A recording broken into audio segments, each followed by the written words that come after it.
Hi guys, si Ule ito ulit guys. Magandang hapon sa inyo dito.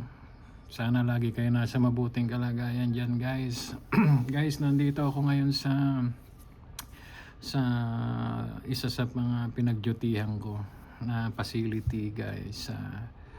Dito sa emergency. Ipakita ko lang sa inyo guys na kung gaano ka relax dito, hindi gaanong busy compared dun sa city na ER na napagjutihan ko noon. Dito guys is na relax ang mga staff guys, yung mga nurses tsaka kami medyo hindi gaanong stress. Ipakita ko sa inyo guys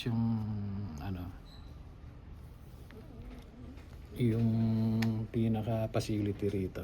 Wala namang gaanong pasyente guys, kaya hindi naman tayo delikado sa privacy na yung PIA kung tawagin nila. Wala naman, puro ano lang naman dito. Makikita lang natin yung mga equipment nila, mga device, saka yung mga upuan guys. Halika guys, liputin natin.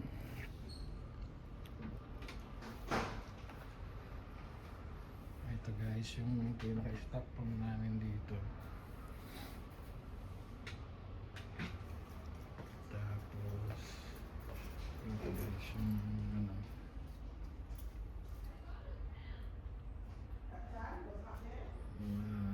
pag gusto namin mag sounds dito. Tapos guys, ito yung pinaka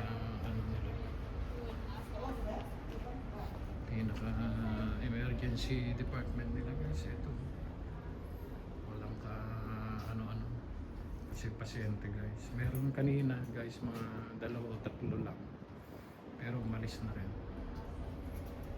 Tapos yan guys, ito lang naman yung namin. Walang gaanong meron kanina rito guys na pero umalis na rin. Mamaya aanin ko na to. Lalagyan ko na ng bed sheets guys. Linisin ko muna. Yan. Hindi gaanong guys, kaya hindi mo gaanong pansin. Nakakainip lang guys minsan pagka ganito naka-duty ka rito sa ganitong facility. Medyo matagal yung oras. Kaya ito yung pinaka-entrance nila guys. Dito rin yung pinaka-reception nila dito. So yeah, basically guys, ito lang naman yung hindi siya gaanong busy, kaya magandang mag-duty rito guys. Kung galing ka kunwari kahapon sa busy na lugar, pagdating mo rito is relax lang. Dito medyo maganda, mare-relax ka ng konti guys, yung katawan. Maganda naman. Medyo malayo lang na to guys, dahil 4 hours to na facility. Pero sulit naman kasi hindi ka naman gaano pagod dito pagka hindi ka gaano pagod yung trabaho. Kaya maganda. Ilang beses na rin ako nakapag-duty rito guys. Kaya maganda nung nalaman kung dito ulit ako. Kaya ko na. Kinuha ko na rin. Kahit medyo malayo. Yan, ganyan lang na guys. Ganito lang guys yung rito. Hindi siya ganong parsado. Yun ang kagandaan dito. Tingnan si station. Nagkwekwentuhan sila rin sa loob. Hindi ko na yun guys, hindi ko na ipakita sa inyo, baka maano ko na yung mga nurse. Yan, ganun lang guys, simula kanina pa. Bali lang naman to guys, 8 hour shift lang to.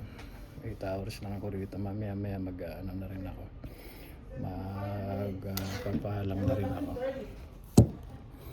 So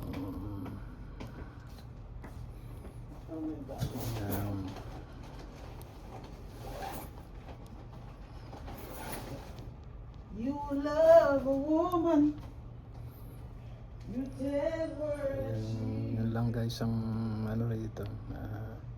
Nakakainip din pag ganitong walang gaanong pasyente. Pero hindi naman kami dapat mag-complain, di ba? Dapat nga magpasalamat pa din, na relax din ng katawan namin. Sige guys, pinakita ko lang sa inyo itong facility na napuntahan ko ngayon na dutihan ko rito. Hindi busy guys. So hindi lahat ng hospital dito sa Canada is lalo na sa emergency is busy. Dito sa facility na napuntahan ko guys, hindi gaano busy, relax na relax. So positive side and brighter side ng Canada itong ganitong mga facility guys. Okay guys, hanggang dito na lang ako guys. Don't forget to like and subscribe guys, and comment kung meron kayong mga tanong guys, and don't forget to click the notification bell button guys para ma-update kayo kung may mga video pa ako ng mga susunod. And sana guys panoorin nyo yung mga video ko rin ng mga nakaraan, yung mga related sa mga ganap dito sa Canada, sa trabaho and sa family guys. Sana pag may time kayo panoorin nyo rin. Okay guys, hanggang dito na lang ako, and have a good day sa inyo, have a good night, have a good evening. Thank you very much guys, bye.